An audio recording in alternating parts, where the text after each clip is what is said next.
Pag nagbabasa na ako ng Bible, mga isang verse pa lang, tulog na ako. Ang boring, pastor! Sino sa inyo mga ganyan? Alam niyo, meron akong kaibigan, di ko alam kung nandito siya sa service na to.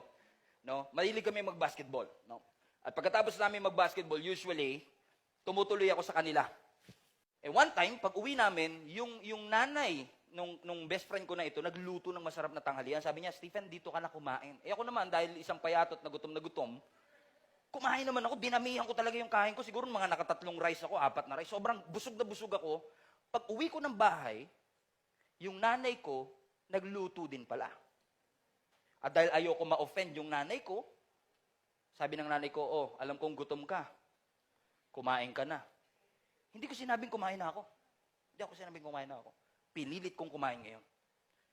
Habang kumakain ako, dun sa kabilang bahay, ang bilis ko. Dito sa aming bahay, ang bagal ko. Nahalata ako ngayon na nanay ko. Sabi niya, bakit parang wala kang ganang kumain? Siguro kumain ka na, no? Opa! Alam niyo kung bakit minsan wala tayong kagana-gana sa salita ng Panginoon?